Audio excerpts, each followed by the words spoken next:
So chapter 12, another old gal in the ditch. It seemed like Tansy was never satisfied. If it wasn't soloscophy, it was looking up meanings. If it wasn't looking up meanings, it was geography. Then history, then I don't know what. Now it was numbers. 6 is to 8 as 12 is to... That kind of thing which was irritating to me. Tansy had an arithmetic book, the Western Calculator, from the high school. She pored over it at home in the evenings, keeping a day ahead of us. At this rate, we would be looking at multiplication tables before the month was out. The weather was still hotter than hinges, with only a glint of goldenrod. Me and Lloyd slumped to school through clouds of midges. But already Aunt Maud was introducing winterish hot oatmeal into our breakfasts. After her hot oatmeal tasted like pullet mash. Attendance at school was good, here before harvest. I thought every day would be Glenn's last, but he was still Johnny on the spot. And Tansy kept coming up with new ideas, never heard of in school teaching. Seemed to me she'd been trained right as a teacher. She'd stick to the rules more. But she combined spelling school with geography and split us into teams to name all 45 state capitals and the territorial capitals and spell them. So we started off Thursday morning spelling each other down. And you couldn't look at your map. You had to know which we said wasn't fair. I dreaded what she was saving up for me. And what about Glenn, who couldn't spell his own name, let alone a capital city? And things turned out it never came to that. Pearl nearing, Tansy rang out, Iowa. Pearl got an easy one and sneered. The capital of Iowa, she said, happens to be Des Moines. Capital D, E, capital M. Clang went the cowbell. Down went Pearl. Russell Culver, Tansy smiled slightly. Florida, I sighed. The capital of Florida is Tampa. Capital T, A. No, it ain't, said several. Suddenly, everybody was an expert. It's Tallahassee, piped Little Britches. I know it, I whined, but I can spell Tampa.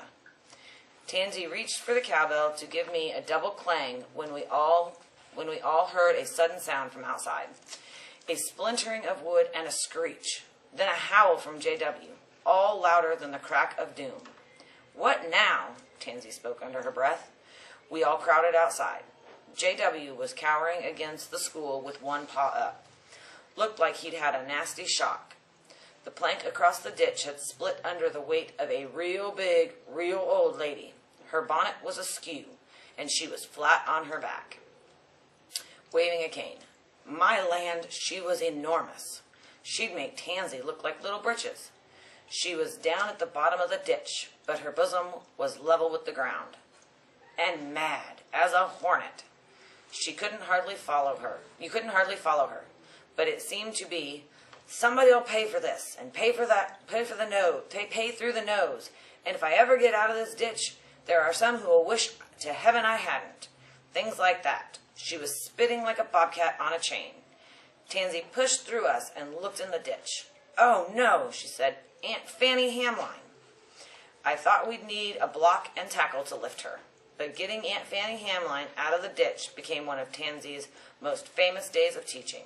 It was a lesson in engineering, too. It should have been studied at Purdue University. We needed rope and sent Lester to the smallest boy up the bell rope in the tower. Being puny paid off, and he was swarmed in his Buster Brown collar with a knife in his teeth. He whittled away at the rope above him, and when it snapped, we were in a bunch below to catch him and the rope. Getting it under Aunt Fanny took longer, squaring off in the same teams as State Capital Spelling School. We started above her bonnet and slipped the rope under, sawing back and forth to get it down the middle of her. Not to her waist. She didn't have a waist. It was heavy work, even with all hands at it. The hardest part was staying out of range of her cane. And noisy? You brats is rubbing all the skin off my backbone, and I'll have that law on every one of you individually. And you can run, but you can't hide. And I know where you live. Things like that. Once her quaint cane swung too near Glenn. He grabbed it out of the air and flung it in the road, and that slowed her down some. When we got the rope centered, our problems began. She wouldn't sit up, and we couldn't budge her flat. We heaved and we hoed, and we got nowhere. If one team heaved while the other team was hoeing, she'd begin to revolve. If somehow we happened to flip her over on her front, she could drown in the ditch. There was always some standing water in the ditch, even in dry weather. This would quiet her, but she'd come back to haunt us. We were getting right down to the end of our rope, so to speak. Just then the mailman, Mr. George Keating, making his regular rounds, drew up. We seemed to come as a surprise to him. Aunt Fanny stretched out full length and hollering from the ditch, all 8 of us pulling at her with the bell rope, like tug-of-war, the cowbell still in Tansy's fist. Mr. Keating ran a hand around the back of his neck, saying, "And I thought I'd seen everything." If it hadn't been for the mailman, Aunt Fanny would still be in the ditch. We decided to tie both ends of the bell rope to the back of his mail wagon. Though Aunt Fanny Hamline outweighed his horse, with all 8 of us and Tansy pushing the wagon and pulling on the rope, and the horse straining and pawing the road, we showed some progress. Aunt Fanny began to skid on wet reeds. Her bosom moved like hedgehogs, just even with the road. Then she was sitting up, her bonnet still askew. Then she was on her feet, tramping the ditch at a brisk pace, and trying to work out of the rope around her before the horse broke into a trot. Even on her feet, it was no Sunday school picnic lifting her out of the ditch. But 4 of us behind and 4 of us before, and finally, Aunt Fanny staggered up onto solid ground. There wasn't a whole lot left to the back of her skirts, and she was drenched with ditch water all up that side. We retrieved the rope, and Mr. George Keating went on his way, no doubt to spread the word. Somebody found her cane. J.W. slunk off in search of quiet. Aunt Fanny herself was nearly winded. It had been a workout for a woman of her years and size. Her breath came in wheezes, but she returned to life pretty quick. Without invitation, she stomped into the schoolhouse, filling it up. We followed. Some of us had never set eyes on her. She lived in her house in the grove since right after the ark came ashore, and she was but seldom seen. It was said that she never left her place for fear somebody would charge her money for something. She was so tight, they said, that she'd sit out under a tree on a hot day to save the shade on her porch. Cheap? She'd skin a louse for its hide and tallow. "What's this place supposed to be?" Aunt Fanny pointed her cane in various directions. "This is a public schoolhouse," said Tansy, "as you know." "Well, it don't look anything like one to me. Where's the American flag?" "The taxpayers haven't seen fit to provide one," Tansy said. "I take it you're a taxpayer?" Aunt Fanny jumped on that. "Girl, I'm the biggest taxpayer in Sycamore Township, and maybe Park County, and I get the least for my money. Who are you supposed to be?" "I'm the teacher here," Tansy said. "Piffle," said Aunt Fanny. "Mert Arbuckle was the little end of nothing, whittled down to a fine point, but you ain't even—" Don't talk me down in front of my pupils," Tansy warned. "Who's to stop me?" "I am." Tansy held her ground, and Aunt Fanny faltered. We gaped. It was hard to see Tansy around her. There were ferns plastered to Aunt Fanny's whole backside, and a tuft of dark fur. Minks like wet ditches. We wondered if she'd flattened one. "State your business," Tansy said, pretty pert. "I have teaching to do and knowledge to impart." "Well, impart this to your so-called pupils. Tell 'em to keep off my property. One or more is trespassing and stealing from me." Aunt Fanny seemed to address the bracket that used to hold the map. Her eyesight wasn't up to snuff, and she naturally wouldn't pay for spectacles. "I don't see like I did, but they's bound to be your bunch, and they's gigging my frogs." Tansy looked around her at us. "Anybody here gigging Aunt Fanny's frogs? Pearl, have you been gigging Aunt Fanny's frogs?" Since a gig is a pole 5 foot long with a metal frog sticker on the end of it, you couldn't really picture Pearl with one in her hand. Neither could Pearl. "Certainly not. I have never laid a finger on a frog. The idea! None of this has anything to do with me." She patted the enormous bow on the back of her head. Aunt Fanny looked thunderstruck. "Who's that stuck-up little Floyd Lumley?" Tansy called out around her. "Have you been gigging Aunt Fanny's frogs?" "No, Miss Mert. Flop-Ears sang out. Aunt Fanny's old pink-rimmed eyes popped. "Well, he ain't the sharpest tool in the shed, is he?" she observed. We saw what Tansy was up to. She was wearing down Aunt Fanny, one so-called pupil at a time.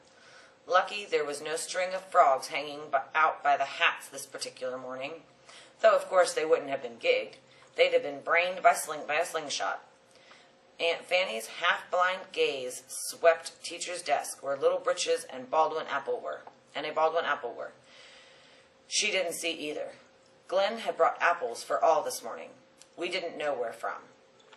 "I've got apples coming on from the trees up by my house," Aunt Fanny imparted to us, "and I have every one of them apples counted. Believe it." We did. "And I'll tell you something else for free." She raped her cane on the floor. "I may be blinder than any bat, but I got me a government-issue rifle. It was the one my husband, Mr. Hamline, carried when he fought with Captain Lilly's 18th Indian Light Artillery in Chickamauga." Her husband, Aunt Franny, had been married? Lloyd went pale as this page. "And I can lock and load while you're looking for your feet. If you can outrun a bullet, come see me. Otherwise, keep off my place." She turned to go, and her skirts made a rusty sound. We fell back, and Charlie came in the door. We'd been too occupied to miss him. In his big hands were the two halves of the plank across the ditch. "Somebody sawed this plank half through," he announced. We blinked, and some of us remembered the snake in the drawer. Charlie remembered, except for Glenn, who came through the grove. We'd all crossed the plank this morning. Tansy, too, and she's no wood nymph, as I've mentioned. But Fanny must have been the last straw, so to speak. "And now you're trying to kill me," she said, "or cripple me up for life?" Out she went, but turned back at the door. She pointed an old bent finger, sighted down it, and a crooked thumb. "Just try me," she said. Then she was gone, more or less in a puff of smoke. That was also the day I finally talked Charlie into heading off for the Dakotas, no later than Saturday night. I pulled out all my arguments in favor of this enterprise. At last, Charlie seemed to stir at the salary of $17 a week for the threshing season and keep. We'd get there for free as long as the freight trains ran. I liked the sound of riding the rods, however you did that, but it was the $17 that seemed to win Charlie. Still, it was harder than usual to get him to concentrate. The sawed plank and the puff adder preyed on his mind.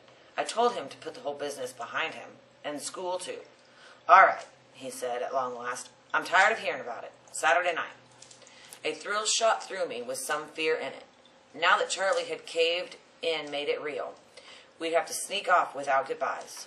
Charlie was of legal age to quit school, but I wasn't quite. Anyway, sneaking off was part of the deal. We'd slip out of our houses after everybody was in bed, meet up, and make for the Montezuma for the Monon freight train that went through late. Up in the Chicago yards, we'd find us a train of the Great Northern Line. I knew it by heart. Boys from these parts went up every year. "Remember, wear your winter suit under your overalls," I told Charlie. I spelled it out for him. You had to. You don't want to carry anything in your hands. Bring eats in your pockets. You got all this? He claimed he did, so finally we were on our way to the big skies of the Dakotas and to the Red River Valley, the American Nile. What could stop us now?